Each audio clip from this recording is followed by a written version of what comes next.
A sede dos vampiros. Lobby das indústrias farmacêuticas quer comercializar o sangue dos brasileiros. Que história é essa de que tem alguém querendo fazer projeto para que possa vender o sangue do povo brasileiro? Empresário conhecido como pai do agro se cala na CPMI do golpe e deputada refresca sua memória. Essa presença e o financiamento e a entrada dos caminhões era uma ilegalidade contra a democracia com graves consequências para a sociedade brasileira. As decisões dos ministros nomeados por Bolsonaro que dificultam a punição aos golpistas do 8 de janeiro no STF. E uma entrevista exclusiva com a nova presidente do PSOL, Paula Corradi. O ICL Notícias, segunda edição, está no ar. Eu tenho certeza que quem está nos assistindo merece mais do que isso.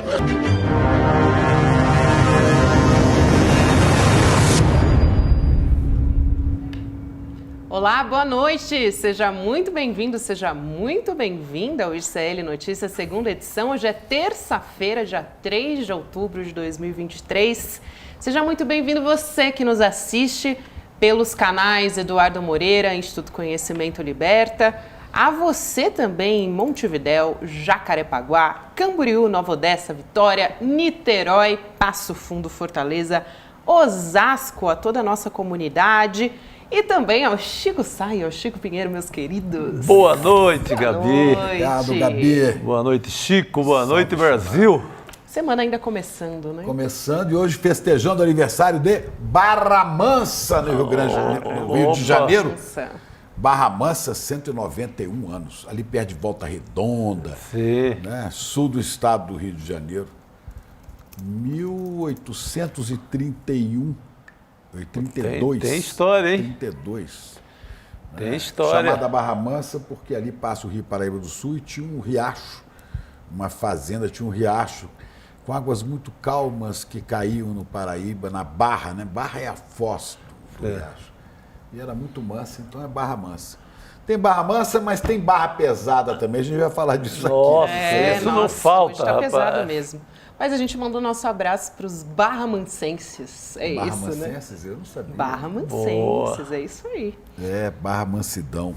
E antes da gente começar nosso assunto pesado, porque hoje a gente vai falar de CPMI do golpe, a gente vai falar sobre decisões dos ministros nomeados por Jair Bolsonaro, ex-presidente, e também sobre quem quer comercializar o sangue dos brasileiros, né, Chico Pinheiro? Antes disso, vou pedir o like para a nossa transmissão e também para você ativar o sininho no YouTube para nunca ficar de fora desde o início da nossa programação. Que história é essa, Chico? Eu já falei disso aqui, mas amanhã vai ser votado uma PEC, uma proposta de emenda constitucional no Senado. Os vampiros do mercado querem o sangue dos brasileiros. Comissão de Constituição e Justiça vai votar amanhã a PEC que autoriza o comércio de plasma humano. Por que querem isso? Olha, o artigo 199 da Constituição, que eles vão tentar mudar, e provavelmente vão mudar, porque tem maioria na CCJ, e vão fazer alteração na Constituição no plenário do Senado. O Senado vai aprovar isso, porque o interesse econômico é muito grande. É muita grana envolvida, Chico. São 10 bilhões de reais por ano que esse mercado movimenta. E turbinado pode dar muito mais. Nós vamos voltar ao tempo em que muito brasileiro doava o sangue para poder almoçar ou jantar. Aí. Hoje, desde o fim da semana passada, os jornais estão divulgando essa propaganda, não sei se dá para botar aqui agora.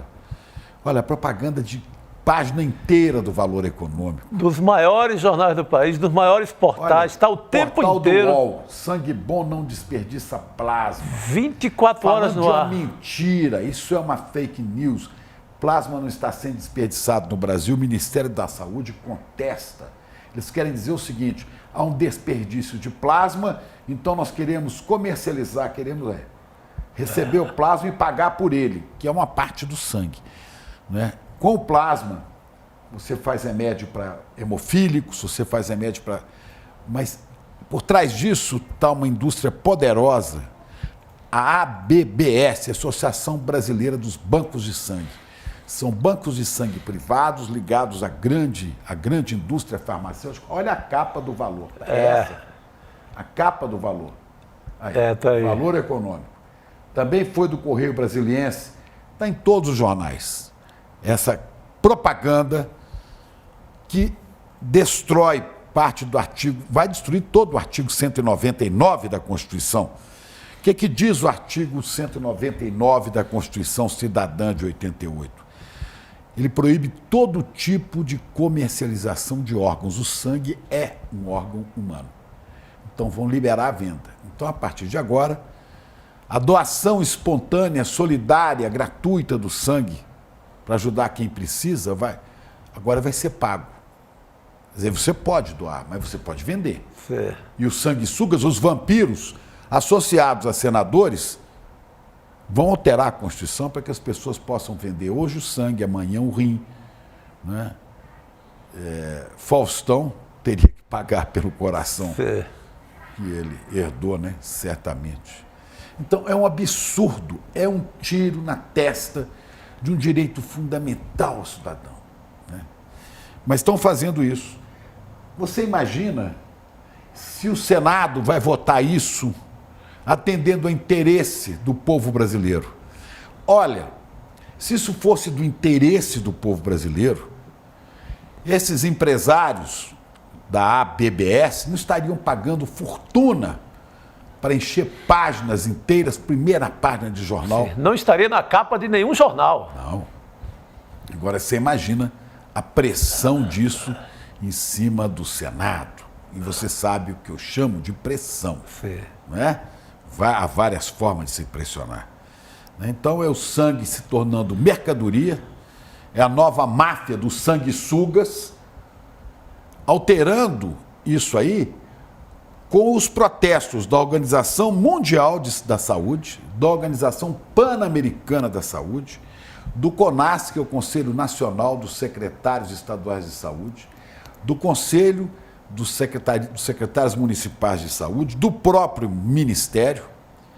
E lembrando, não, há um desperdício, não, o Brasil não aproveita tudo, o Brasil aproveita hoje, transforma o plasma em medicamentos, 20% do plasma coletado, não é? Na rede pública, gratuitamente, porque o Brasil não tinha como processar isso, mas o governo brasileiro, o Ministério da Saúde, com o SUS, fez uma fábrica em Pernambuco, acho que em Goiânia, né, cidade pernambucana, em Goiânia, uma fábrica onde já foi investido o total de 1 bilhão e 400 milhões de reais. São 17 prédios, muito bem equipados, que dentro de 1 ano e meio poderão estar processando 80% do plasma e do sangue dos brasileiros, para devolver isso gratuitamente na rede pública. O que vai acontecer quando esses vampiros, essas sanguessugas, essa máfia de sanguessugas, de empresários e políticos, quando esse pessoal autorizar a comercialização do sangue? Está sujeito você chegar, o pobre principalmente, chegar na porta de um hospital, de um grande hospital, e não ter o sangue. Sim, porque ele vai estar numa roda comercial, ele vai estar no outro mundo. O sangue não vai. Um precedente gravíssimo, né? E outra coisa, essa Associação Brasileira de Bancos de Sangue tem um esquema já da indústria farmacêutica para a gente poder exportar esse plasma. E aí ele vai lá para a Suécia, onde se fabricam vários medicamentos que usam plasma, e depois eles voltam para o Brasil para tratamento de saúde a preços exorbitantes. Sendo que o Brasil, em 2 anos, pode ter 80% e se tornar completamente autossuficiente nesse setor. Mas está aí. A quem servem? A que interesses servem os senadores? A que interesses servem os empresários? Eu nunca vi empresário de banco de sangue estar tão preocupado assim com o cidadão comum brasileiro. Não vão meter a mão no bolso e pagar o que estão pagando de publicidade. Desconfie quando a publicidade é grande demais. Alguém está querendo vender algo. E o que estão querendo vender é o sangue do brasileiro, que já dá o seu suor para sustentar os ricos desse país e agora vão dar o sangue, rompendo a cadeia de solidariedade entre os brasileiros na doação de sangue e de órgãos, né? E aproveitam, né, jogam esse tema para votação, não tem mobilização nenhuma no momento, não teve debate, colocam ali na surdina, amanhã aprova. Vai ser votado amanhã, adeus. a relatora é a senadora Daniela Ribeiro, do PSD do Rio de Janeiro, está louca para aprovar isso, claro. Vai passar pela Comissão de Constituição e Justiça do Senado em regime de urgência, o que quer dizer que ele vai imediatamente para o plenário. E no plenário, sanguessugas tem como aprovar isso. Ah, sim. E nós vamos quebrar um fundamento da Constituição brasileira. A ministra Nízia Trindade falou sobre esse assunto numa entrevista com o presidente Lula há poucos dias. Não foi tão incisiva, afinal ela também está sob fogo cruzado. Estão querendo... Dos mesmos vampiros. Dos mesmos vampiros. Os vampiros do Centrão, os vampiros do mercado. Olha o que ela falou com o presidente Lula. Vamos ver. Deixa eu fazer uma pergunta para você antes de passar a palavra para o Camilo. Que história é essa de que tem alguém querendo fazer projeto para que possa vender o sangue do povo brasileiro? Existe uma PEC, uma emenda constitucional de comercialização do plasma, porque o plasma que faz parte, né, do processo do sangue, o plasma ele é fundamental para o desenvolvimento de produtos que são usados para tratamento de doenças importantíssimas. Então, esse é a PEC, mas o sangue não pode ser comercializado, né, de modo algum. Não pode ter remuneração aos doadores, e isso foi uma conquista da nossa Constituição, o senhor lembra bem, né, as pessoas que vendiam sangue.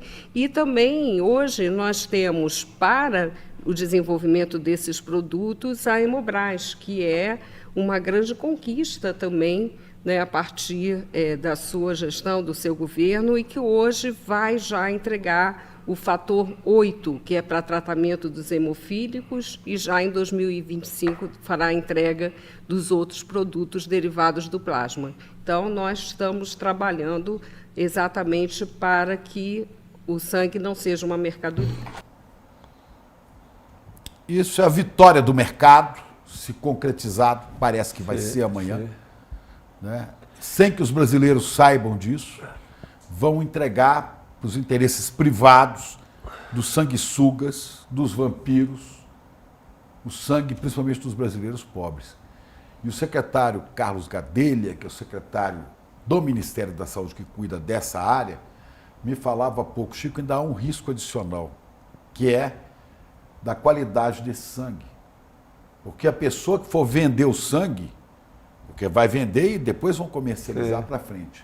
A pessoa que vai vender não vai dizer, há vários fatores que impedem a doação. Por exemplo, se você fizer, uma semana antes de doar sangue, se você fizer uma tatuagem, você não pode doar sangue. Tem uma, porque há risco de contaminação. Série de contraindicações. Né? Há uma série de problemas que impedem de doar. Mas se a pessoa está desesperada para vender o sangue... Se ela só tem o sangue naquela hora, ela não vai confessar que ela... Entendeu? Não, é estimular, Chico, um comércio que a gente sabe que não vai dar certo. Acontece... E se esse povo tem essa grana toda para gastar de publicidade nesse momento, imagina o que não tem para gastar no lobby direto, no corpo a corpo com os parlamentares. É o que eu te falei. Não vamos ser inocentes, né? Os argumentos são outros. Não vamos ser inocentes, que a gente sabe como funciona, né? Não é à toa que está em né? regime de urgência, né? Querem o sangue dos brasileiros. Os brasileiros vão ter que dar até a última gota do seu sangue para os interesses do mercado. Você acha que esses empresários da Associação Brasileira dos Bancos de Sangue, que são grupos privados, da indústria farmacêutica, estão realmente preocupados com a saúde do brasileiro, principalmente do brasileiro simples, pobre? Não, estão preocupados com o bolso deles. Sempre foi assim. E vão mudar o artigo 199 da Constituição.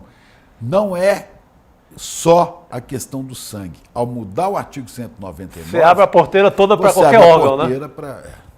É isso. Aí você começa a vender rim, fígado, costela e vai-se embora, e todo dia vende uma coisa. Pois é.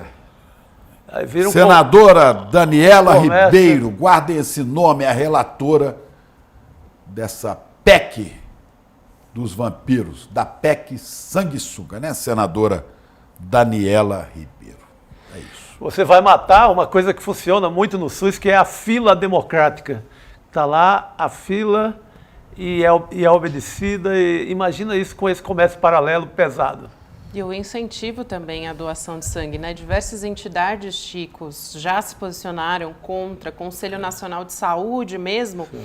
E aí eu queria ressaltar, para complementar essas informações que você trouxe aqui, Chico Pinheiro, o Eduardo Frois, que é representante da Associação Brasileira de Linfoma e Leucemia, disse que essa PEC é totalmente nociva para toda essa política nacional do sangue, porque abre um precedente de comercialização de um hemocomponente do sangue. Aí isso nos faria regredir, nos fará, se for aprovado, inclusive, regredir à década de 1970, onde os mais pobres, vulneráveis, faziam a doação de sangue em troca de dinheiro. Sim, sim. E romperia justamente com a doação. O Chico falou na hora que ele fala de trocar por uma refeição, né? É. Você está na urgência ali, você troca por uma refeição. É muito grave, é muito grave. Muito importante a gente trazer. E é grave o silêncio, né? O silêncio, inclusive, dos meios de comunicação em relação a isso. Muito ao contrário.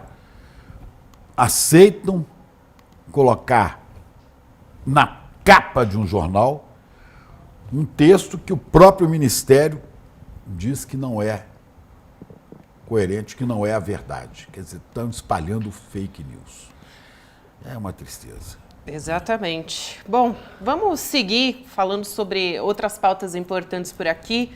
Hoje prestou mais um não depoimento na CPMI do golpe o fazendeiro Argino Bedin, de Mato Grosso, que é acusado de financiar os atos golpistas do dia 8 de janeiro. Ele também é conhecido como pai da soja, talvez você já tenha ouvido falar dele. Ele estava protegido por um habeas corpus, um HC, concedido pelo ministro Dias Toffoli, que permitiu que ele ficasse em silêncio. E pouco depois, vamos dizer assim, que ele respondeu nessa CPMI foi para a deputada Jandira Fegali. Ela queria saber sobre a família que forneceu caminhões para bloqueios de estradas depois das eleições. A gente tem o vídeo da Jandira e daqui a pouco eu vou chamar a Elô para falar sobre isso com a gente. A gente tem o vídeo aí já disponível ou a gente vai colocar? Daqui a pouquinho a gente vai colocar o vídeo. Senhor então, Argino Bedin, o senhor pode me dizer quem é Evandro Bedin? Prefiro ficar calado. Peraí, o senhor não pode ficar calado. Veja bem, o senhor está isento pela ordem do Supremo Tribunal Federal a não responder qualquer pergunta que o incrimine. Estão perguntando se o conhece, ao que me parece, um parente do senhor. Se o senhor ficar calado, o senhor vai estar negando a resposta de uma situação óbvia. Não tem nada que possa incriminá-lo seus familiares em dizer quem é, se o senhor conhece um familiar, me perdoe. Eu conheço Evandro, é filho do meu primo. Filho Evandro Bedin. Roberta Bedin. Minha filha. Sérgio Bedin. Meu primo. Ari Pedro Bedin. Meu primo. Luciano Bedin. Meu sobrinho. Nilson Bedin. Meu sobrinho. Rafael Bedin. É filho do meu primo. Presidente, todas essas pessoas estão no relatório da ABIN como pessoas que colocaram caminhões para os bloqueios de rodovia. Todos eles. E desses aqui, 4 tiveram contas bloqueadas. O senhor Argino Bedin, Rafael Bedin, Roberta Bedin e Sérgio Bedin. Foram bloqueados pelo Supremo Tribunal Federal as suas contas, porque o Supremo considerou que essa presença e o financiamento e a entrada dos caminhões era uma ilegalidade contra a democracia, com graves consequências para a sociedade brasileira. Heloísa Vilela, boa noite para você. Jandira Fegali foi muito perspicaz ali em expor que a família toda parece que está envolvida, né? Não é boa noite, bandidos, exatamente. Né? bandidinha, né? Ela realmente conseguiu fazer ele abrir a boca, pelo menos para dizer que essas pessoas fazem parte da família. E somadas, elas colocaram 15 caminhões bloqueando a estrada. Agora, bloquear a estrada, fazer protesto em si, não é problema, todo mundo tem direito de se pronunciar e de se manifestar. Porém, esses caminhões pediam intervenção federal já. Por quê? Porque não concordavam com o resultado das eleições. É a turma que queria volta da ditadura. Este senhor que estava ali sentado, de mais de 70 anos, deu entrevista em março dizendo que ele é a favor da ditadura, que a época da ditadura que era boa, que só não se dava bem na ditadura, que não queria trabalhar. E foi justamente esse discurso absurdo que a Jandira Fegali desmontou durante a oitiva de hoje com o Bedin, que não disse mais nada a não se admitir que essas pessoas eram da família dele, uma família muito unida na hora de combater a democracia, pelo visto. Pois é, e eu acho, Elô, importante a gente trazer um pouco também do perfil de quem é esse pai da soja, né? Não é à toa que ele tem esse apelido aí. Alguém falou hoje, pai da soja é Embrapa. É, de verdade é Embrapa. Boa, boa, Chico.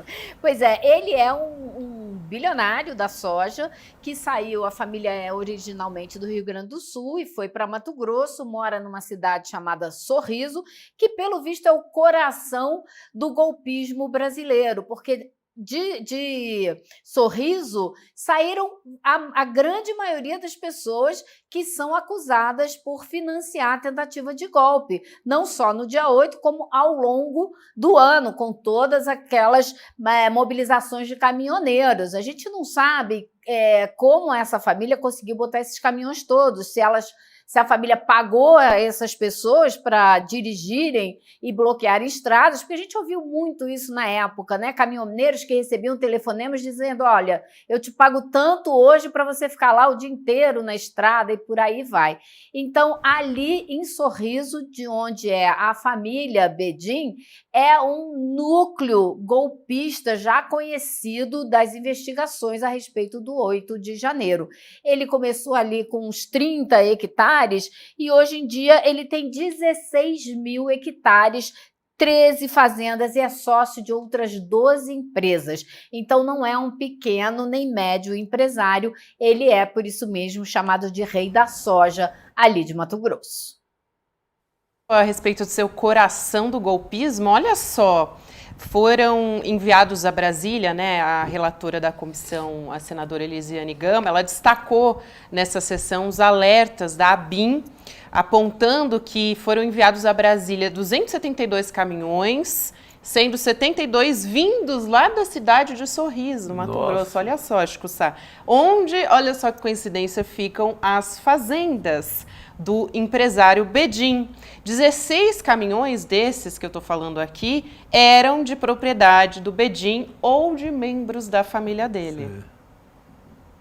Então, esse é o perfil, né? O Argino Bedin é um latifundiário sócio de pelo menos 9 empresas e teve as contas bloqueadas por decisão do ministro Alexandre de Moraes. Esse é o tamanho da participação dele nos atos, né? Depois. O que derruba toda aquela tese de os velhinhos românticos pegaram ônibus e foram protestar em Brasília por estarem descontentes com o resultado da eleição. Gente, é peso pesado do agronegócio, financiando, empurrando o caminhão para a rodovia para fechar tudo. Então, acaba com esse papinho de tentar romantizar a manifestação de golpes. Os terroristas. E mais, né, Chico? E mais, também acaba com essa narrativa que os bolsonaristas tentaram construir na CPMI, de que esse golpe foi articulado pelo próprio governo Lula para criar uma situação de ficar de vítima, né? Então acaba com todas as narrativas falsas numa tacada só, né? Exatamente, desanda geral. Sem dúvida, é bom a gente expor, né, quem são essas pessoas aí que financiaram, quem é que estava à frente de todas essas manifestações, ações golpistas, né? Nem manifestações, como disse a Elô, né? Manifestação é legítimo. O que não pode é você não reconhecer o resultado das eleições. Aí parando as rodovias. Isso é porque a Galocura não foi lá, porque se a Galocura tivesse lá, esses ratos tinham fugido rapidamente. A Gaviões aqui também a Gaviões aqui em São Paulo, é a Galocura nas estradas. Bravas torcidas. São bandidos. E pedindo intervenção militar, pedindo a volta da ditadura, pedindo o fim da democracia. Não dá, não existe manifestação dentro da democracia desse jeito. Agora, essa CPI, essa CPMI, eu devo dizer, está no fim, está acabando. E no finalzinho tem muita gente se revelando, né? Tem gente que era lobo em pele de cordeiro e tirou a pelezinha de cordeiro hoje numa manobra que foi assim bastante surpreendente, né? É todo o mundo presidente bonzinho, Arthur Maia. Não, o presidente Arthur Maia se revelou hoje, botou as asinhas de ditador para fora numa tacada só. Foi algo assim realmente que deu um susto na turma toda ali do governo, que já sabia quem ele era, mas não esperava pela manobra que ele fez hoje, que decidiu, por conta própria, botar em votação um requerimento da base bolsonarista porque queria trazer um representante da Força Nacional que é conhecido bolsonarista e que nem estava presente no dia 8 de janeiro, mas eles queriam alguém para ir lá e fazer discurso. Eles estão insistindo com esse requerimento há muito tempo. E Maia hoje se irritou e resolveu botar em votação sem nenhum acordo com ninguém. Foi uma situação assim, porque ele achou que a base governista não ia ter voto. E aí eles começaram a enrolar e tal, e foi um tal de telefona para um, telefona para outro, e faz todo mundo aparecer correndo para derrubar esse requerimento. Ele se revelou e surpreendeu aqueles que não veio o ICL. Porque a gente tem falado que esse cara né, é bolsonarista, que esse cara faz média com golpista, esse Arthur Maia, há muito tempo. Há muito tempo. Filhote de Antônio Carlos Magalhães, homem do Centrão. Aliás, essa CPMI foi feita para avançar no presidente Lula, para dizer que o governo é que patrocinou os atos dos golpistas, os atos terroristas, e elegeram esse cara aí como presidente. Só que a coisa ficou ruim depois, né? Porque... ele é lirista, né, Chico? Ele é lirista. Foi o Arthur Lira que o colocou ali. O Arthur que o escolheu para o papel de presidente da CPMI. E hoje ele mostrou realmente a que veio sem a menor cerimônia. Ele vinha sempre fazendo o papel de equilibrado, de quem contempla todas as partes e tal. E acho que hoje ficou bastante clara a atuação dele nesse final de uma CPMI que chega ao fim, quando não devia nem ter começado, verdade é essa, porque a investigação o Supremo já está julgando e condenando os envolvidos, a investigação está muito avançada. Claro, tem sempre um papel educativo a CPMI, traz à tona a discussão para a sociedade brasileira ver. E nesse sentido mesmo, os bolsonaristas deram um tiro no pé sem tamanho com essa CPMI. Ouviram tudo o que não queriam, tiveram que engolir um monte de depoimentos problemáticos para os bolsonadoristas. Acho que no fim tem um saldo positivo. Agora, no dia 17, terça-feira, sem ser essa que vem a outra, a relatora Elisiane Gama vai apresentar o relatório. Tem só mais uma oitiva na quinta-feira da semana que vem, que é de um policial militar que foi arremessado de uma altura de 3 metros de altura, ou seja, não vai contribuir em nada, não vai mudar coisa alguma, e ela vai apresentar o relatório, vai ler o relatório na sessão. E depois, até o Maia ainda tentou passar uma solução ali de apresentar o relatório na sexta-feira e só votar na terça, dando todo o espaço do mundo para os bolsonaristas criticarem tudo nas mídias sociais, entrarem na justiça, fazerem e acontecerem. Mas na última hora isso não saiu, ela vai ler o relatório na sessão e depois os bolsonaristas vão apresentar um relatório paralelo, terão aí uns 40 minutos para apresentar, e aí todo mundo vai poder falar por 15 minutos, vai ser interminável essa sessão e finalmente votarão o relatório no dia 17.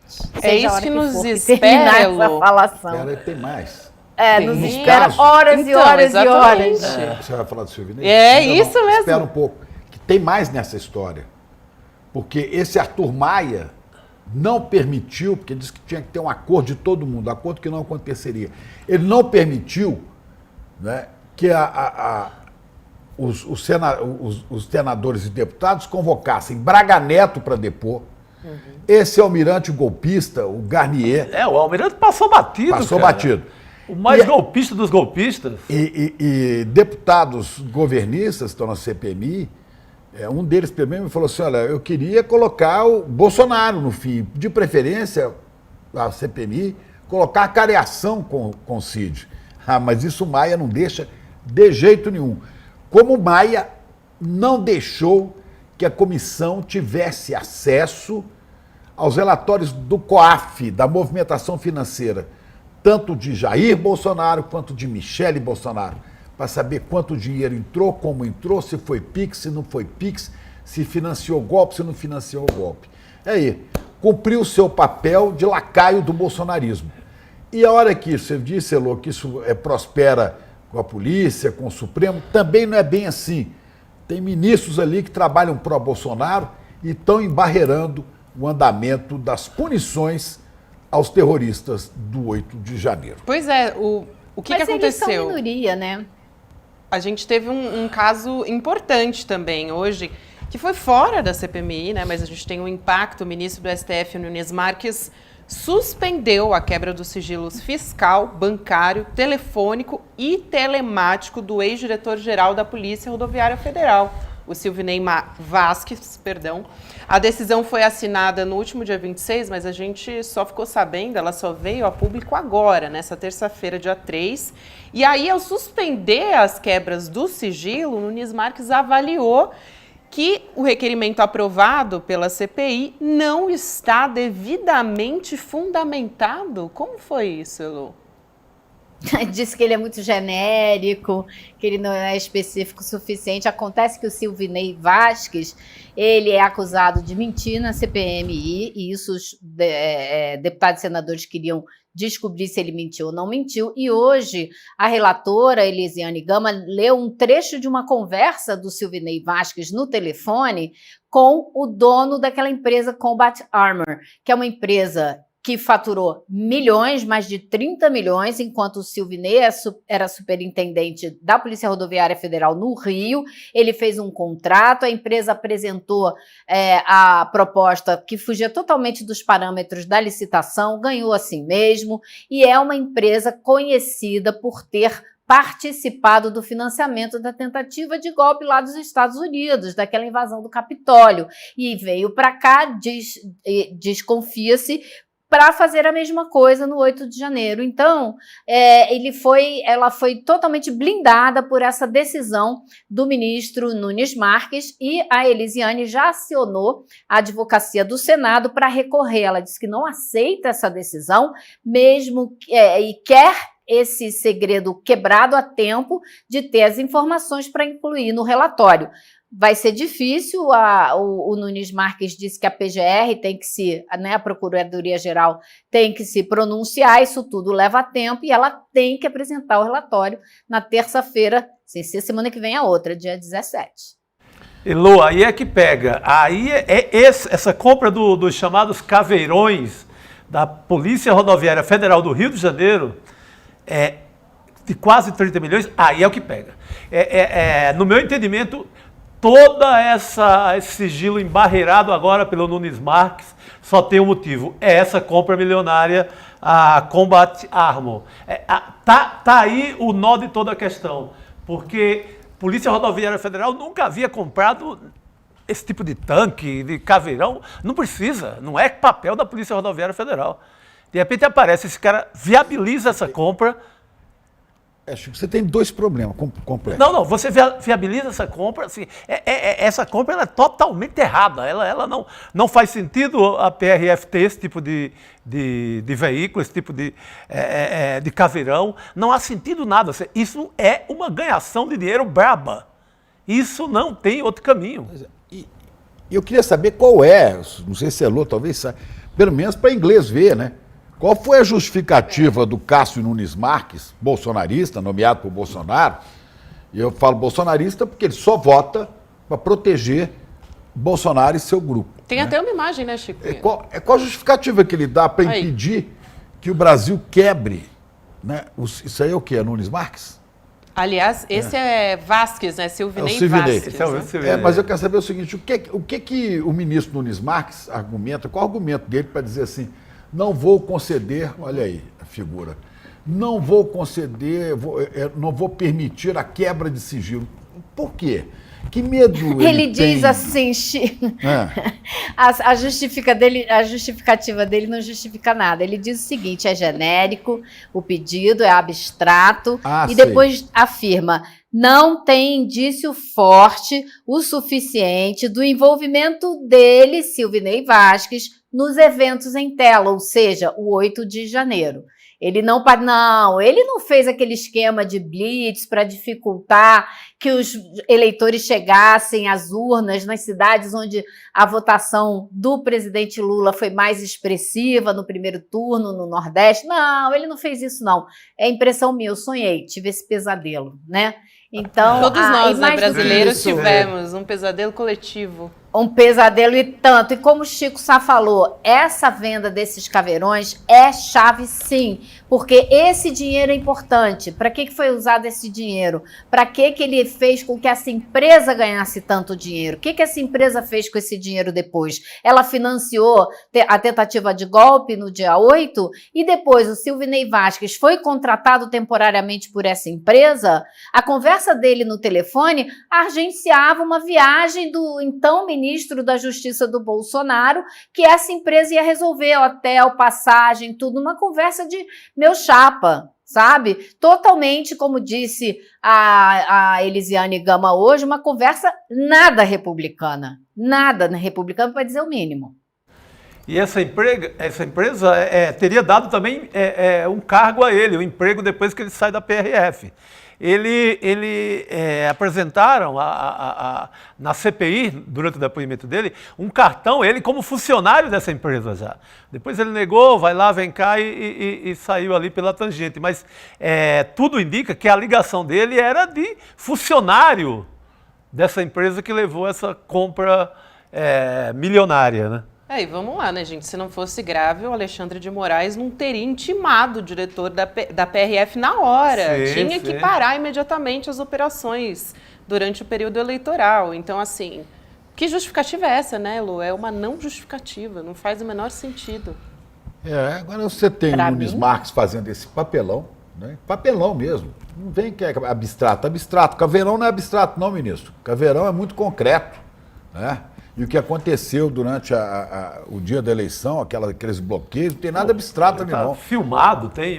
Eu acho que o ministro Nunes Marques, de alguma maneira, nos considera todos nós completamente ignorantes, idiotas, imbecis, para a gente acreditar numa lorota dessa. É igual o outro lá, o outro bolsonarista, o ministro agora Anderson Torres, era ministro da Justiça, né? O André Mendonça. O ministro André Mendonça, que veio dizer agora que ele quer, nós vamos falar disso depois, né? Mas que ele quer... Não, mas acho que é uma boa, né? Chico Sá pode trazer os detalhes de como o André Mendonça chegou lá. Né? Ele nem se pode dizer que ele é um bolsonarista raiz, ele é bolsonarista de 2018. Cássio Nunes Marques. O Cássio Nunes Marques, que é um homem de uma longa carreira jurídica, ele é do Piauí, mas ele se aproxima do Bolsonaro em Brasília, óbvio, e virou amigo de tomar cerveja e ver jogo do Flamengo. Os dois são... Quer dizer, o Bolsonaro diz que é flamenguista, diz que tem 40 times, né, o Bolsonaro. Ele tem 40 times, mas se aproxima nesse sentido. Mas tem um encontro dele com o Bolsonaro que é fatal. Ele faz um favor para Bolsonaro e para a bancada ruralista, liberando, ele era do STF, do TRF1. Ele não era cotado com o STF, nada? Não, zebra total. Ele faz amizade, ele começa a tomar umas cervejas com o Bolsonaro e vira candidato. Mas ele era zebra total. Mas ele faz esse grande favor pro Bolsonaro e para a bancada ruralista ao liberar um pacote de veneno, de agrotóxico, Assim, que era muito... Glifosato. Exatamente. Que era É uma substância tóxica. cancerígena, vamos falar. Substância E cancerígena. havia liminar proibido a venda. Exatamente. Então, ele faz esse favor, que é um favor Derrubou a liminar, né? Derrubou a liminar. A partir daí, ele cai nos braços do bolsonarismo e ele vira um poderoso candidato, para surpresa de todo mundo que cobre poder judiciário em Brasília, ele ganha o cargo. E aí continua fazendo... Um produto tóxico que mata.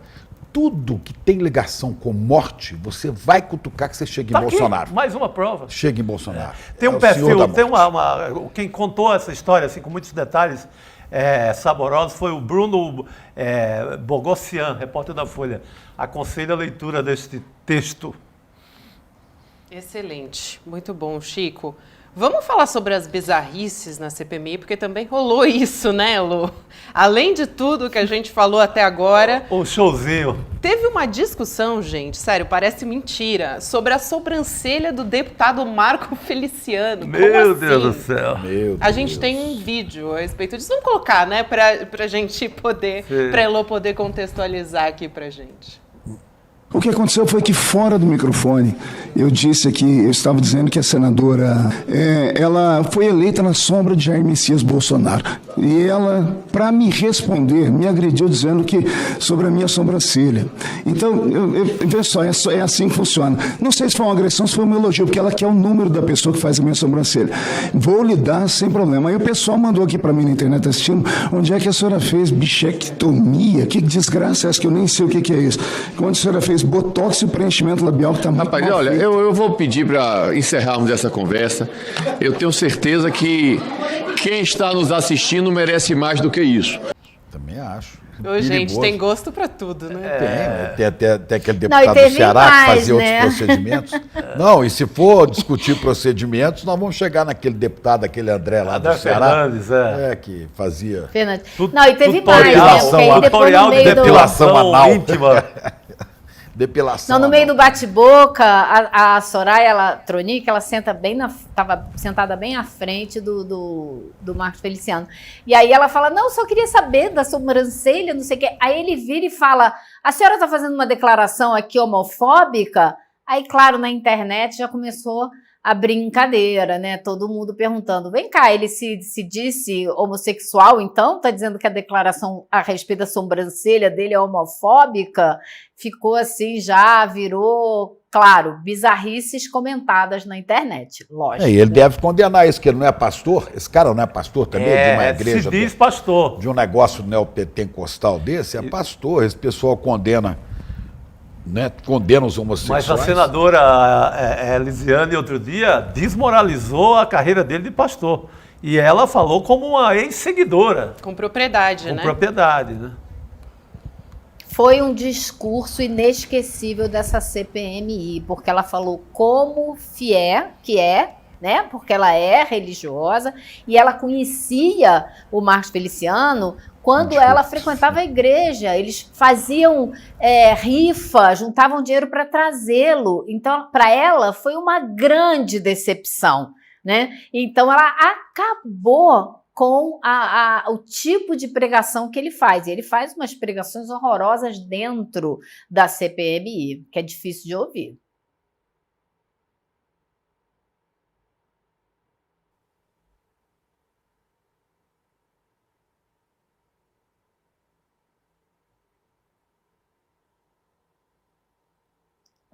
O que é, mas de qualquer maneira não estava conseguindo ficar em pé. Ô, Espírito Santo, né? Pô, sorte que tem o Cantarato lá. Não sei, não posso afirmar, não fiz teste de bafômetro, porque Deus me livre.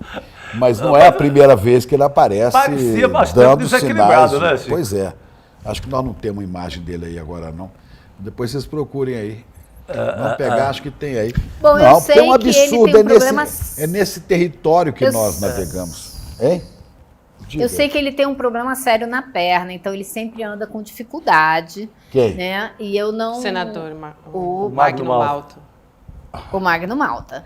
E Mas eu tem não eles- cheguei perto dele. Eu não sei se havia alguma coisa. Tem gente que perguntou também, será que ele toma algum tipo de remédio que pode ter deixado ele Olha- menos 11 e tal. Então, eu, pessoalmente, É. não vou entrar nessa seara, porque eu não sei o que aconteceu. Mas que é Eu não estranho, cheguei aumenta- perto põe o dele vídeo grande para aí, sentir melhor o Ó, clima, entendeu? Aí E- não tem som, né? A gente É, tem não só tem o som, vídeo. já. É. E tem uma deles sentado, falando, enrolando a língua. Não sei que tipo de Pode substância. ser remédio, né? Que substância ele faz uso, né? De que substância. Mas, de qualquer maneira, É, tudo pode aí ser. é muito estranho. Pode ser algum remédio. Como eu não cheguei perto dele, eu não pude sentir assim o clima, digamos. Não queira. Entendeu? O Então, Arthur não Maia posso afirmar nada. ele leva a mão pro nariz. na É hora que ele melhor chega. não, eu não chegue tão perto. É melhor Mas não. é a Fala. parte Brasil bizarro da parada, né, Elo? Brasil É, bizarro, Brasil bizarro. é o que Agora, falta, É né? o que não falta. É o que não Bebê. falta. No Congresso Nacional, de uma maneira geral, não falta. Posso garantir para vocês. Agora, no meio da CPMI, quando já estava bem esvaziada ali na sessão, a deputada Jandira Fegali saiu rapidamente, porque tinha uma reunião de líderes na casa do Arthur Lira, que, curiosamente, sempre faz essas reuniões na casa dele, em vez de fazer a reunião numa sala do Senado. Mas, enfim, ela foi para lá porque o Arthur Lira está tentando colocar em votação aquela taxação das offshores, dos fundos internacionais e tal. Já escolheu um relator, que é um deputado do PSD do Rio de Janeiro, chama Pedro Paulo, e escolher o relator já é, né, um bom caminho para colocar em votação a medida. É uma medida que interessa sobremaneira ao governo Lula, porque se não taxar esses fundos, não tem como fechar a proposta de orçamento, e seria uma maneira do Lira mostrar serviço, dizer que apesar dessa intenção do pessoal do agro trancar a pauta, ele consegue colocar lá a medida, consegue aprovar, se ele conseguir botar e aprovar. E, claro, em troca, vocês sabem o que ele quer, né? Ele quer a Caixa Econômica Federal sim. inteirinha para chamar Porteira de fechada, sua. né? Olha, e a Caixa, se você contar os dias aí, já faz mais de mês que a Caixa era para estar já nas mãos do Arthur Lira com a tal porteira fechada. E ainda não foi. Esse pode ser um belo exercício, ali uma questão de troca, né? Olha, eu aprovo isso aqui. Eu não duvidaria nada, gente. A gente vai olhar e vai ver se isso vai ser votado amanhã. Existe muita expectativa que seja votado amanhã, se não ainda essa semana. E eu não duvido nada que assim que aprovar, que saia uma mudança de direção na Caixa Econômica Federal. Infelizmente. Claro, Pro Lira não pode taxar leilão de gado, né? Porque hoje ele está nas redes aí fazendo uma propaganda de leilão de bovinos e tal. Meus touros são os melhores do Brasil e por aí vai. Então, não taxando leilão de gado, né, Elô? Tá liberado para ele amanhã. É isso aí. Tá tudo certo, os bois de ouro, novo rei do gado. Exatamente. Esse rei do gado aí a gente não quer Não. muito acompanhar, não. Elô, boa semana para você. Quer dizer, a gente já está na terça, né? Mas amanhã você volta aí com novidades da nossa política brasileira. Espero que com menos bizarrice, né? Mais difícil. Um beijo, Quem Lu. sabe com essa votação. Um beijo, pessoal. Até amanhã. Quem sabe. A gente vai voltar a falar do julgamento agora no STF dos réus do 8 de janeiro. Da segunda leva, o que a gente teve, Chico Sá, Chico Pinheiro? 3 foram condenados essa semana a até 17 anos de prisão. A gente vai ver quem são, inclusive a gente tem a arte. Moacir José dos Santos, que foi condenado a 17 anos de prisão. João Lucas Valles de Fone, 14 anos de prisão. Davis ou Davis, fica aí a dúvida, Baek, a 12 anos de prisão. Aí a gente está colocando os detalhes de cada um deles, né? O Davis ou Davis, que é autônomo, de 41 anos, e é de São Paulo. Ele foi preso lá na Praça dos Três Poderes e portava 2 rojões que não foram disparados. munição de gás lacrimogênio, bala de borracha, uma faca e 2 canivetes. A gente consegue colocar do Moacir também e do João Lucas para a gente verificar os detalhes de cada um aí. O Moacir José dos Santos, entregador de 51 anos, lá do Paraná, né, Chico? Cascavel, a PF encontrou um material genético dele em objetos no Planalto, a gente sabe o que isso quer dizer, né? E vídeos, fotos da destruição no celular dele. Ele foi preso lá no Palácio do Planalto. E tem também o João Lucas, que eu comentei aqui também, o João Lucas Vale de Fone, o psicólogo, né, de 26 anos, a gente já falou aqui dele no N2, ele foi acusado de participar de um grupo que invadiu o Congresso para depredar as instalações, quebrou vidraça, móveis, computador, obra de arte, câmeras de circuito fechado de TV. Ele foi preso, então, dentro do Senado. Só que aí o ministro André Mendonça pediu destaque em 2 casos e esses vão para o plenário físico. E a gente vai entender daqui a pouco com o Guga Noblar como é que fica, né, os casos da Jupira Silvana Rodrigues e Nilma Lacerda. A gente não tem as imagens delas, mas são também pessoas que estavam ali no 8 de janeiro. O Guga Noblar já está entre nós, vai explicar pra gente como é que fica essa história. Oi, o cara não tá de brincadeira. Salve, Guga. Hoje ele explica até o que Freud não conseguiu. O mais estranho, viu, Guga? O mais estranho é que André Mendonça votou remotamente, à distância, condenando 3. Depois ele falou, não, agora tem que ser no plenário. Depois até disse, não tem nada a ver Será com que Bolsonaro. Para dar um ritmo lento e não ter julgamento? Isso é para embarrear tudo, vai embarrear tudo. Ninguém vai conseguir chegar até o fim, porque são 1.300. Vai julgar um por um, cada um aparece um advogado para nos ensinar que o príncipe de Maquiavel, Maquiavel escreveu O Pequeno Príncipe, né? Exatamente. Então aí vem outras, e mais uma, e mais outra, vem um monte de advogados preparados para tomar o nosso tempo, a nossa paciência, e essa galera fica livre, leve e solta. É ou não é, Guga?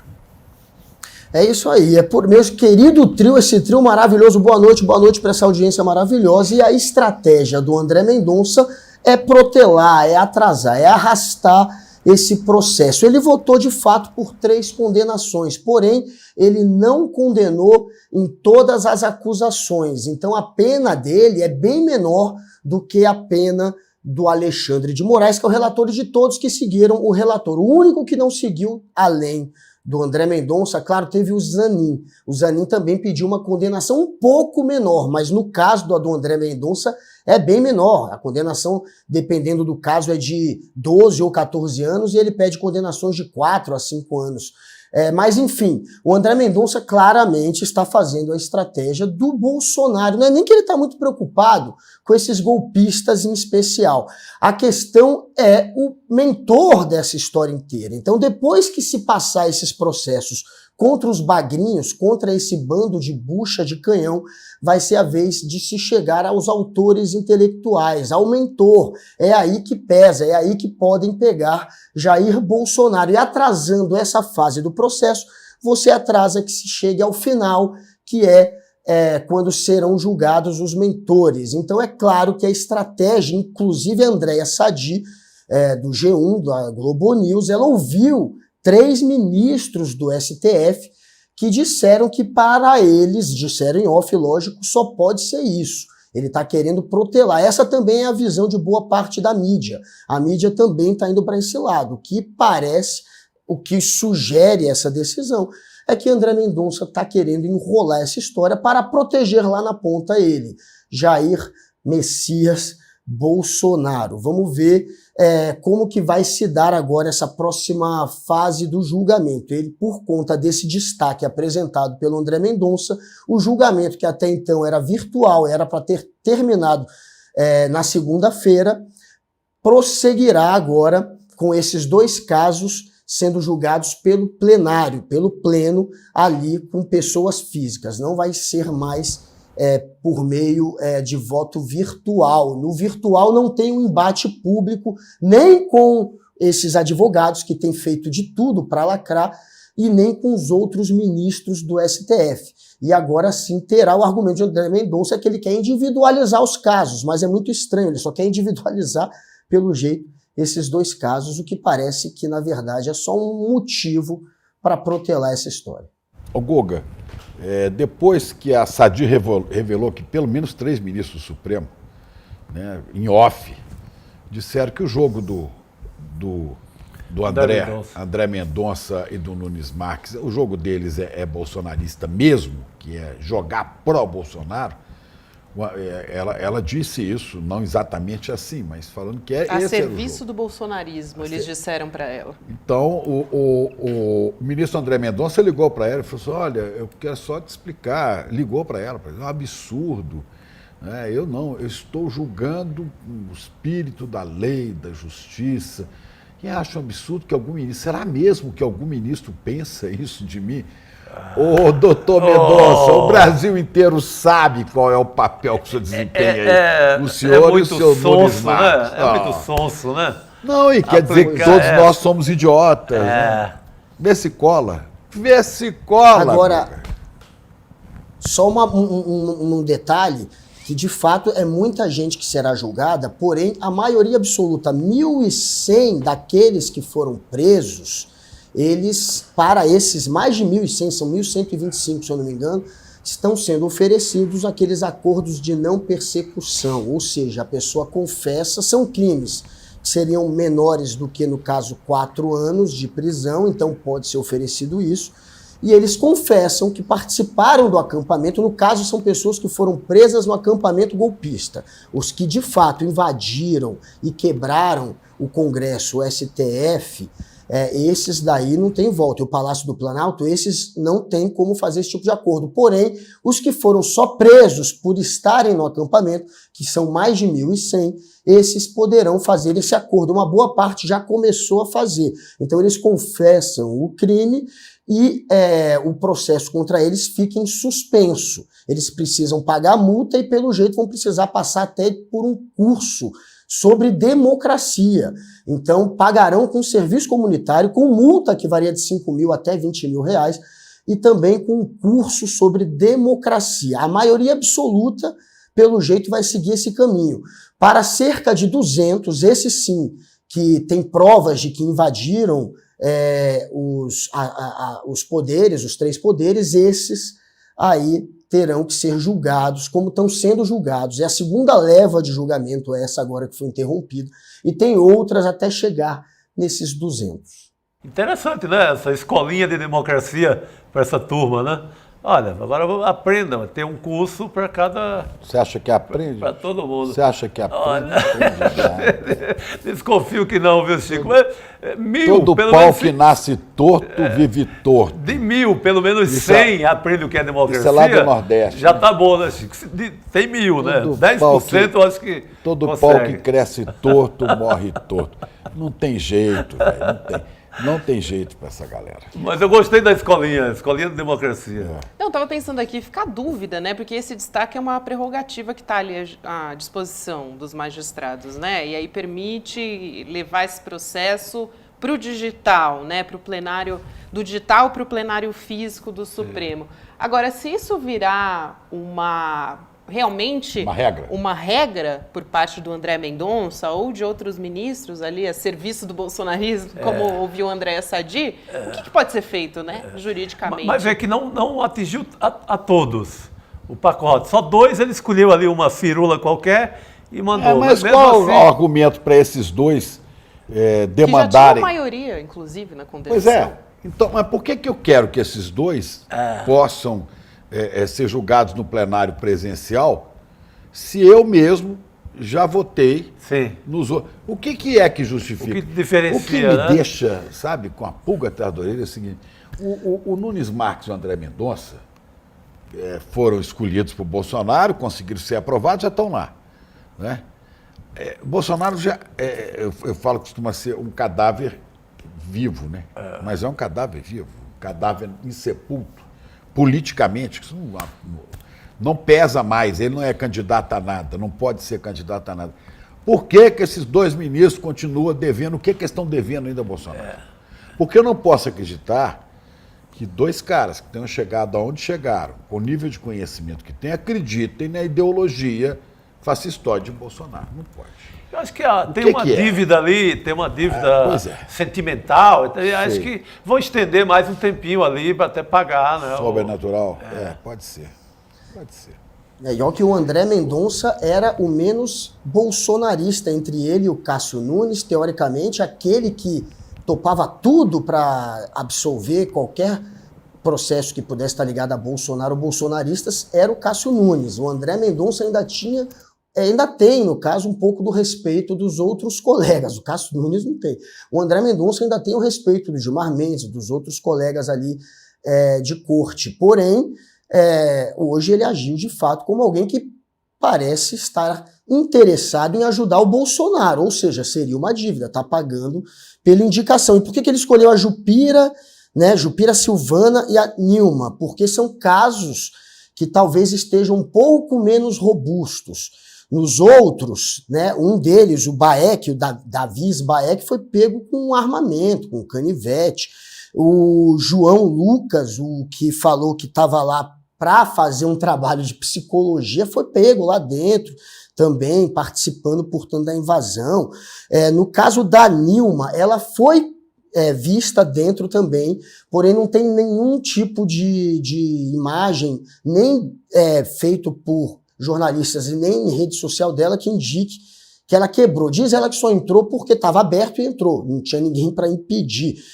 O Moacir, que também, no caso, não está sendo beneficiado pelo André Mendonça, esse já foi condenado pela maioria, esse também, no caso, foi pego lá dentro, e tem imagens dele também em rede social incitando o golpe, e no caso dele, ele disse que foi convidado. Ele está culpando a polícia. Os policiais, entre aspas, acenavam para eu entrar, foi o que ele falou. Todos se defendem tentando culpar os antigos heróis deles, que são os policiais. Agora a culpa é da polícia, que incentivou. A maioria desses vai para essa linha. Mas como a Jupira encontraram de fato o DNA dela, fizeram um trabalho, encontraram o DNA dela lá dentro, mas não tem imagem. E a Nilma não tem imagem em rede social, nada que indique que ela quebrou, talvez seja essa a razão. Os outros talvez esteja mais robusto as provas. Então o André Mendonça acabou talvez indo para aquelas que ele pode encontrar um argumento jurídico para sustentar essa enrolação dele, mas enfim, ele já condenou, inclusive, ele está votando pela condenação de três esses 5, e essas 2 serão condenadas também no plenário físico, isso é certo. O que vai acontecer com essa decisão de hoje, de fato, é só enrolar um caso que a gente já sabe como que vai terminar. Como diz os colegas, essa aí foi por conta da robustez. Porque agora por conta e robusto, por conta da robustez. Agora teve uma aí que entrou porque a porta estava aberta, aí eu e o Chico caímos na risada. Conta por quê, Chico? Não, porque a gente na velha guarda tem aquela velha história. Por que o cachorro entra na igreja? Por que o cachorro entra na igreja? Porque encontrou a porta aberta. E por que ele sai da igreja? Porque encontrou a porta aberta. Porque ele entrou. Se ele não tivesse entrado, ele não saía. É isso aí. É assim. Uma velha pilheira canina. Por que o gado entrou no palácio? Porque a porta estava aberta. Por que o gado saiu do palácio? Porque tinha entrado, né? Não, e o psicólogo aplicou uma também que estava fazendo um laboratório lá, estudando a mente humana na hora da quebradeira. Eu vou te contar. Tem que rir, vai fazer o quê? O psicólogo. Porque ele estuda psicologia, ele mora no Lago Sul, no bairro nobre aqui de Brasília. E esse tá tentando usar essa cascata. Olha, eu só tava o cara é bom, o cara é esperto. O cara é bom. O cara é esperto. Esse é robusto. Aplicou bem. Esse é robusto. Como falou, diz o César Calejão, é porque tem materialidade. Tem materialidade. Tem materialidade. Eu tô gozando ele aqui com o negócio de robustez e de robusto. É porque virou uma praga. Tem umas palavras que entraram. Uma é narrativa, né? A outra é por conta de, ninguém fala por conta. O outro é robusto, tal coisa robusto, robustez. E a outra é ao fim e ao cabo. Todo mundo se conhece assim, ao fim e ao cabo. Ao fim, ao cabo, ao soldado, ao coronel. Falou, Guga. Brincadeiras à parte. Até mais, galera. Boa noite. Obrigado, boa noite para você. Bom, agora a gente vai falar com a nova presidenta do PSOL, a Paula Corade, que foi eleita no último domingo. A Paula tem 38 anos, historiadora, professora do ensino fundamental no Espírito Santo e ela é filiada ao PSOL desde 2009.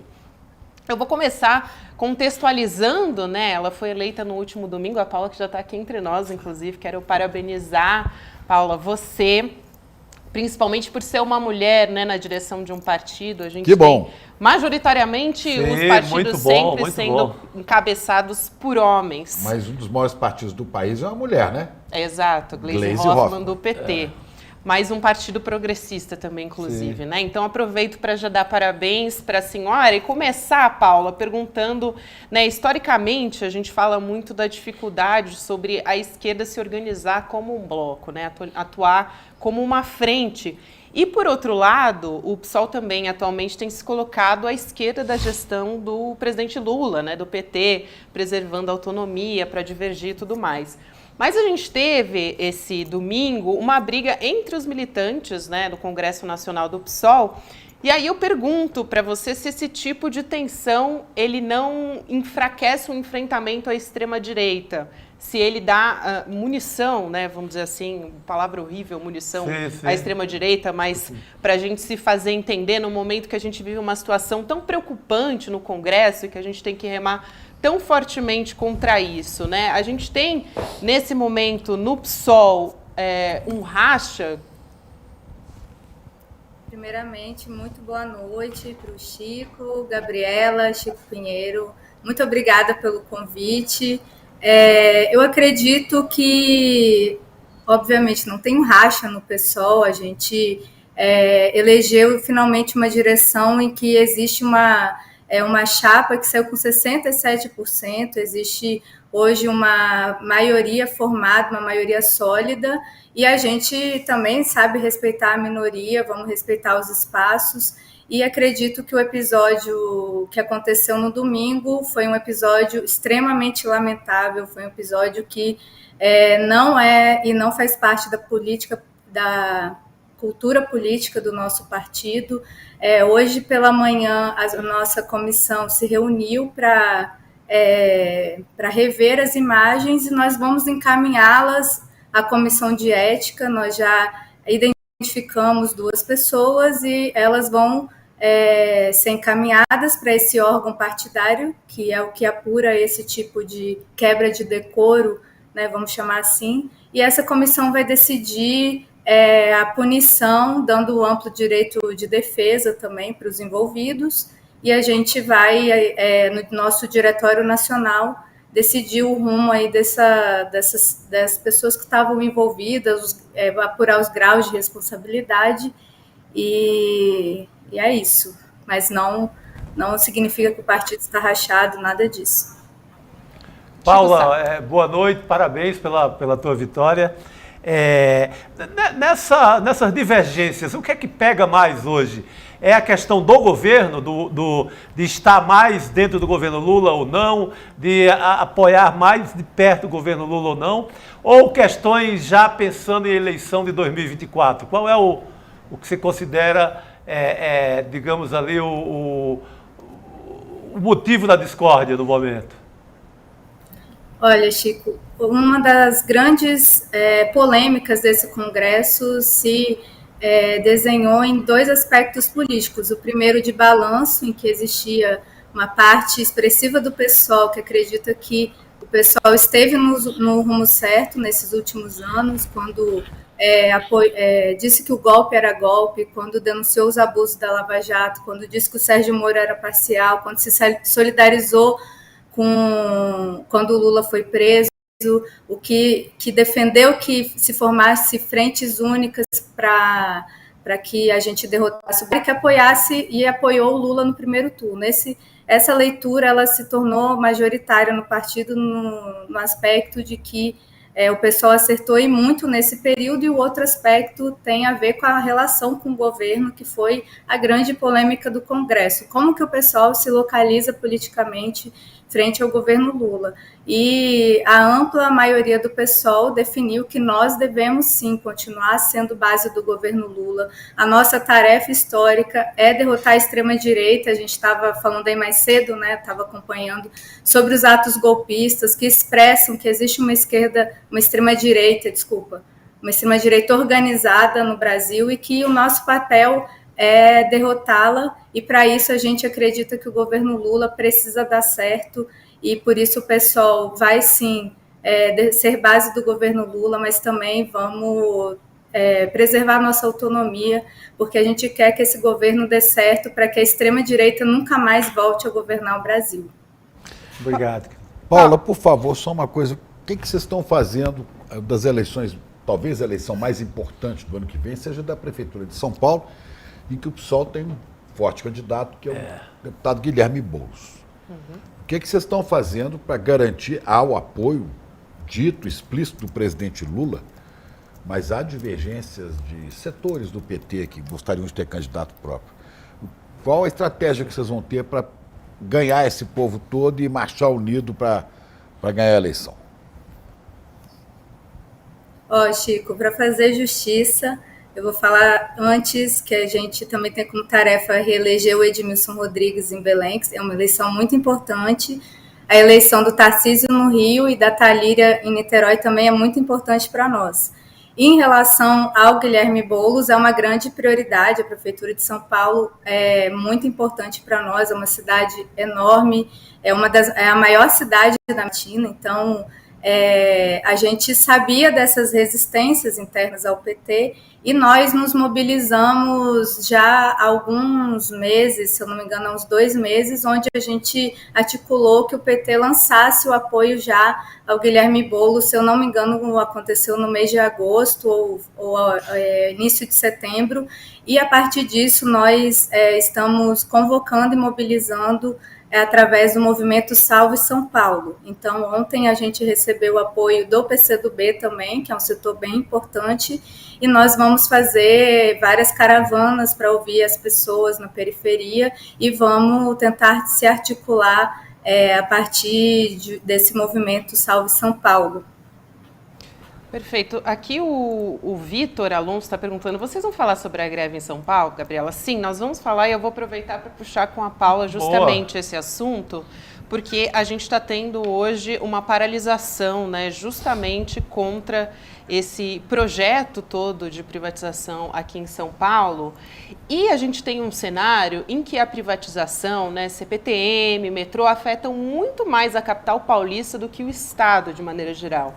E a gente teve uma declaração ontem do governador Tarcísio de Freitas, à CNN, dizendo o seguinte, a privatização foi decidida nas urnas, mas na verdade não, né? A gente teve aqui na capital um cenário em que o Haddad teve mais de 54% dos votos e o Tarcísio 45% dos votos. Então, na verdade, essa informação não está correta, mas quero te ouvir, Paula, como que a gente para, né, esse rolo compressor das privatizações?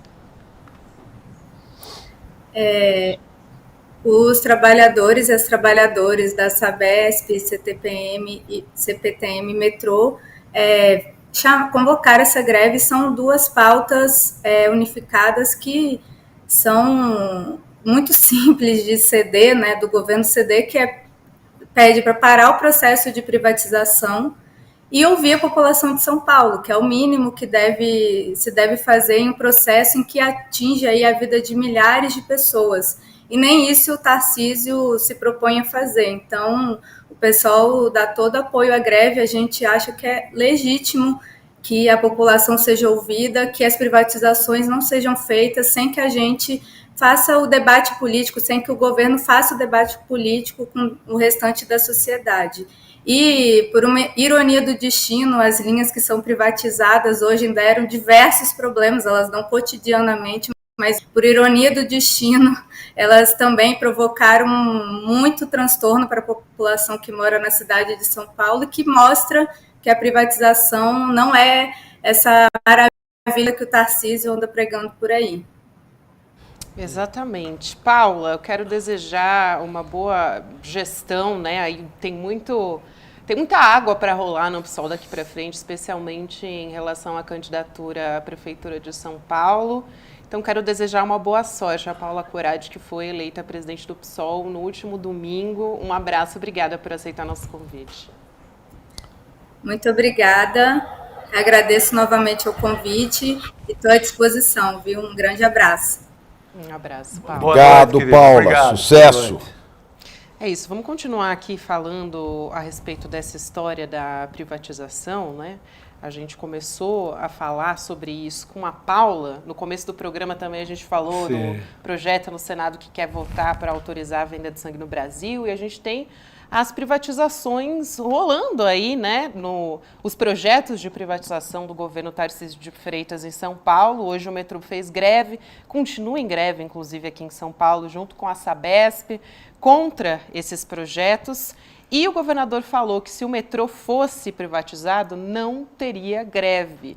Justo a linha 9, que é privatizada, teve uma pane elétrica. Olha só que ele elogiou, ele quis jogar politicamente, porque o sindicato ele propôs catraca liberada. Hoje teria, como acontece na França, movimentos sindicais do mundo inteiro fazem isso. É o seguinte, o Tarcísio não ia deixar. Eles falaram, não, nós vamos trabalhar, mas você libera a catraca. Sim. Claro que ele não vai liberar, ele ia pegar bem demais para o sindicato, né? Ele quer deixar a população sem transporte, revoltada, para botar a culpa nos trabalhadores. Exatamente. Isso é coisa de Tarcísio, é bem típico. Tem até a fila que se formou na linha 9 para pegar o ônibus. Sempre acontece. Uma linha elogiada privatizada, por ele, né? Exato. Privatizada, tal que... a linha elogiada por ele, que é a Esmeralda. Olha lá a situação. O metrô do Rio é privatizado, é quase o dobro do preço do metrô. Quase R$7. E essa linha privatizada que deu problema, não é porque foi hoje, é porque dá todo dia. É uma desgraça. Essa linha que vai... Hoje deu problema lá perto do Sumaré. Ela pega ali Vila Lobos, e tem a linha Lilás também. Tem a Lilás também, que vai lá para o Capão. Que todo dia dá...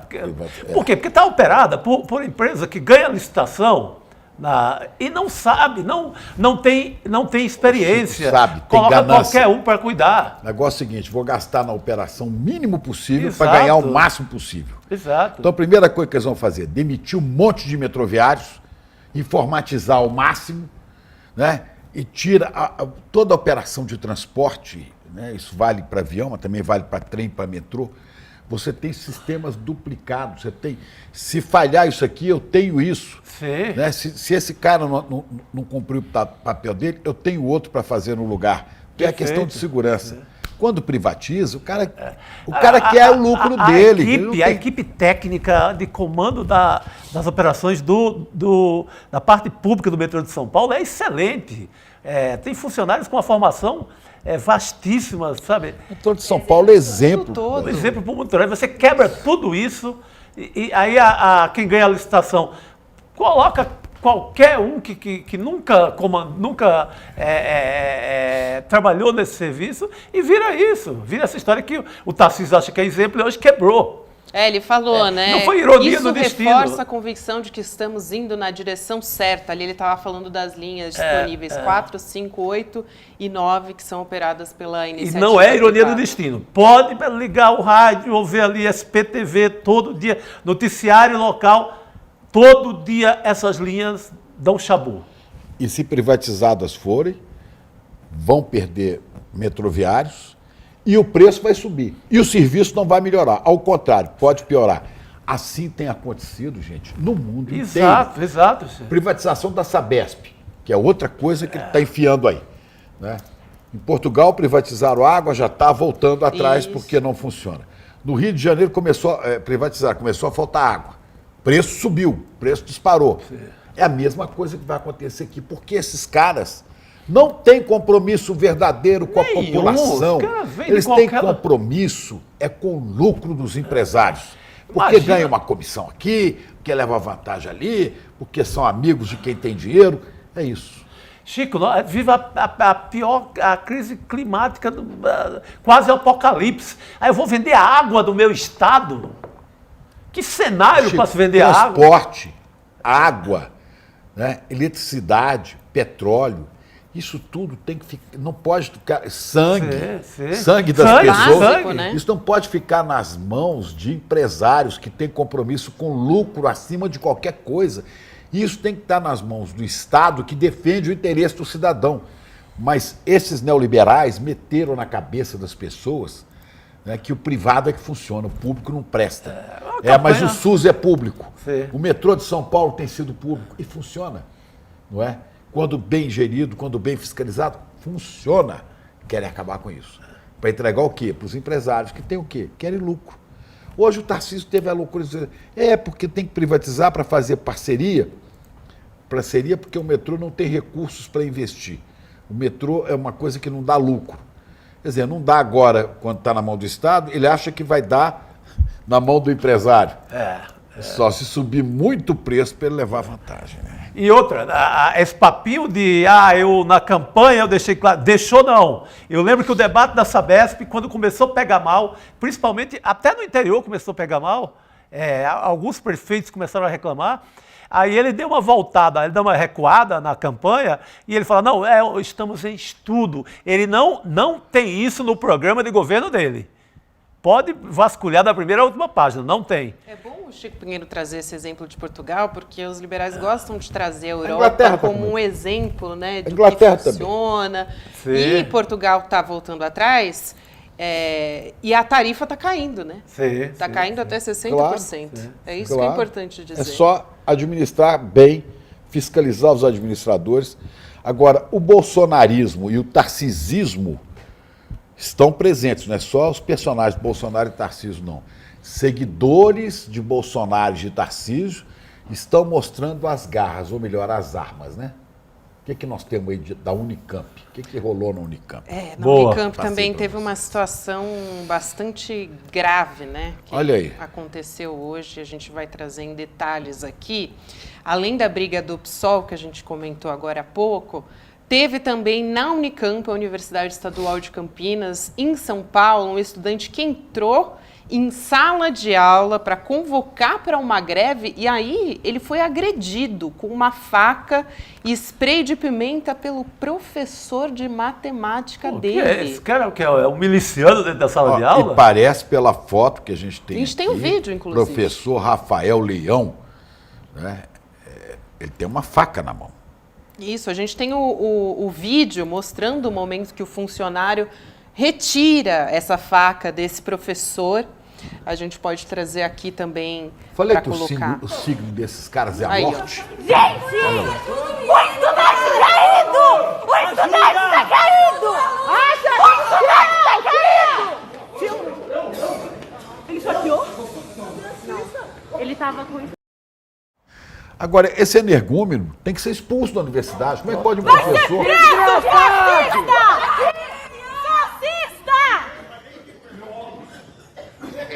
Fascista desgraçado! Fascista! Tem que... Tira a faca dele! Tira a faca! Gente, vou sair em grupo, tem que fazer agora. Rafael Leão. Rafael Leão. O professor Rafael de Freitas Leão, ele foi levado para uma delegacia e o aluno, Gustavo Bispo, não sofreu ferimentos, ainda bem, né, gente? Segundo o diretor... o Rafael de Leão. É o professor. Segundo o Diretório Central dos Estudantes, é importante. O diretor central dos estudantes disse, né, que o professor teria agredido também um segundo aluno. Isso a gente não tem as imagens, mas é muito claro ali, né, o momento que a equipe tira a faca do professor. Agora, a polícia está dizendo, né, o boletim de ocorrência policial apontou os alunos como autores do crime. Meu Deus! E o professor como vítima. Os caras estão brincando, né? Esse caso foi encaminhado ao Juizado Criminal Especial, que é o GCRIM. Gente, está tudo O que é que diz o professor? invertido, né? Tem uma versão dele aí, do Rafael de Freitas Leão. Até o momento a gente não teve o boletim, né, os detalhes desse boletim de ocorrência liberado para que a gente... Não duvido muito público, que essa polícia, na mão do Tarcísio, vai inverter o jogo inteiro e acabe o aluno que quase é esfaqueado pagando. Você vai ver. Tem sido assim em São Paulo. Na verdade, o que diz aqui o jornal O Globo é que eles tiveram acesso, sim, a esse boletim de ocorrência. Tem diversos detalhes aqui, as versões se contradizendo sobre quem começou a briga, né?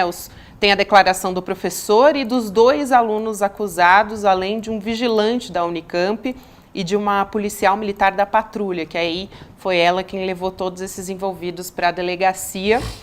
Nos depoimentos, o segurança e a policial estão dizendo que foram acionados por conta de uma briga na universidade, mas que não testemunharam ali como foi que essa briga toda começou, né? Mas a gente tem um vídeo, né? O professor estava com uma faca. Professor... Olha aí as imagens. Pois é. Armado. É o leão de faca. É o leão de faca. O que diz o professor? Acho que tem uma resposta dele. Tanto o professor quanto os dois alunos, eles estão dando a mesma versão do início da história, de que os estudantes estavam fazendo uma manifestação no prédio e aí o professor chegou para dar aula. Estou lendo aqui a reportagem do Jornal Globo que revelou os detalhes desse boletim de ocorrência. E aí, a partir desse momento é que as histórias começam a se contradizer, né? O aluno de Ciências Sociais, Gustavo Bispo, disse que ele foi até o professor para conversar sobre a paralisação, mas ele não deixou o aluno falar e disse, sai da minha frente. Depois, o aluno relatou que o professor agarrou ele pelo braço e deu uma ombrada no peito dele, aí ele caiu no chão. Ele disse que não ficou lesionado, né, mas que o professor investiu contra ele com essa faca, tentando então golpear o aluno, e aí o que a gente tem são as imagens desse vídeo, né? O Rafael, o aluno, né, perdão, Gustavo Bispo disse, ele admitiu que jogou uma cadeira na direção do professor, mas disse que foi para se defender, depois ele saiu correndo. E o Gustavo garantiu em entrevista para o Jornal o Globo que os estudantes passavam nas salas do terceiro andar para informar sobre esse movimento de paralisação e que o professor ficou agressivo, porque ele não concordava, enfim, não houve nenhum bate-boca, né? Foi direto para as vias de fato, praticamente, né? Gente, na Unicamp, né? Não é... velho, fácil não. Gente, um caso também que é bastante grave, precisa ser apurado, né? Agora, os alunos serem acusados, sendo que a gente tem as imagens disso, é o que eu acho com a faca na mão, mais gritante, né?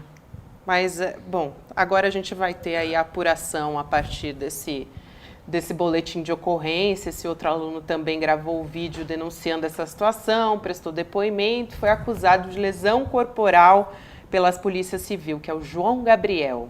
Essas imagens que estão circulando nas redes sociais, que ele aparece aí em luta corporal com o professor dentro da Unicamp. Gente, que situação. O professor nas redes sociais manifestou sempre sua crença em Bolsonaro. Eu não sei como é que alguém que acredita em Bolsonaro...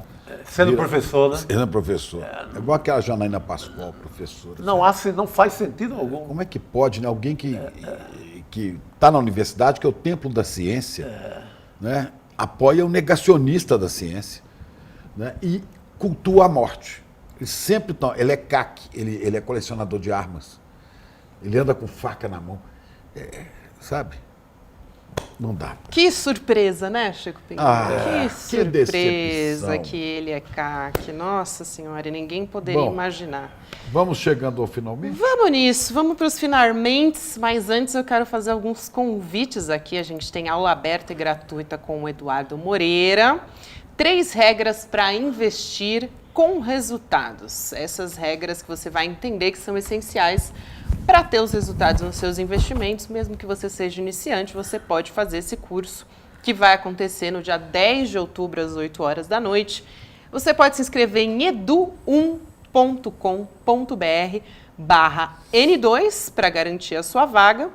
E agora a gente vai ficar com Sinapse CL, Robertinha Garcia e César Calejon. Vamos entrevistar o Vladimir Safatli, que é professor de filosofia da USP, psicanalista, um grande nome, né, para a gente ouvir. Que hoje estava nas redes sociais discutindo a greve, estava... Se não me engano, é pianista dos bons também, viu? Sim, é músico também. Grande pianista. É músico. Excelente. Excelente entrevista para a gente acompanhar. E eu quero fazer na verdade, chamar aqui para votação da Robertinha também, ela que é finalista do prêmio mais admirado de jornalistas negros e negras da imprensa brasileira. Isso. Exatamente.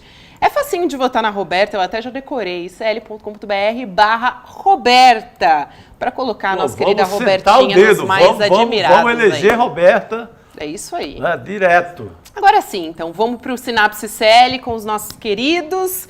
acompanhar essa entrevista do Vladimir Safato. E amanhã a gente volta, né, meus queridos? Vamos à roda! Gira a roda, a ciranda do fim. Lia do Itamaracá. Aí. Pensou pra nós. Essa ciranda, quem me deu foi Lia. Um beijo pra você e até amanhã. Em 2021, eu gravei um vídeo que viralizou e chocou o país. Um exemplo real de um jovem que tinha pego um empréstimo de R$100 num desses caixas eletrônicos que você vê na rua. Eu mostrei que com a taxa de juros que estava sendo cobrada naquele empréstimo, eu mostrei que em 5 anos, se ele não repagasse aqueles R$100 que ele pegou emprestado, ele estaria devendo quase 14 milhões de reais. Você ouviu corretamente e a conta está certa. R$100 viram 14 milhões de reais em pouco mais de 5 anos na taxa de juros que os bancos cobram para as pessoas que pegam esses empréstimos aí na boca do caixa. É muito mais do que qualquer agiota. E é um absurdo isso poder acontecer no Brasil. Existem várias coisas que, se você aprendesse, mudariam completamente a sua relação com o mundo do dinheiro e dos investimentos. E eu separei as 3 principais, as 3 regras para se investir com resultados. E eu vou dar uma aula no dia 10 de outubro, às 8 horas da noite, no horário de Brasília. É uma terça-feira, para você poder aprender essas 3 regras. Para você se inscrever, é só clicar no link aqui em cima ou aqui embaixo. E gratuitamente você vai poder participar. Se inscreve agora e chame seus amigos e amigas para participar também. Durante muitos e muitos anos, mais de 2 décadas de ditadura, a gente vai acompanhar a imprensa ser perseguida, jornalistas serem assassinados. Então, assim, é extremamente importante que a Constituição garanta, né, a liberdade para que jornalistas possam trabalhar a liberdade de imprensa, a liberdade de expressão, que aí também é um direito não só da imprensa, mas também um direito dos brasileiros. Agora, a gente tem que lutar todos os dias para garantir esses direitos. Acho que esse é um dos maiores aprendizados desses últimos anos em que vivemos o governo autoritário de Jair Bolsonaro. Tivemos que reafirmar o nosso compromisso democrático, a luta para que a nossa Constituição valesse. E, infelizmente, ainda acompanhamos processos judiciais que censuram reportagens. A liberdade de imprensa ela é essencial, mas ela não é absoluta. Por isso que a gente, quando vai fazer uma denúncia, escuta o outro lado. Então, existem meios para se responder às denúncias. Agora, a última coisa que a gente pode fazer é deixar de defender o direito de liberdade de imprensa e também o direito de liberdade de expressão.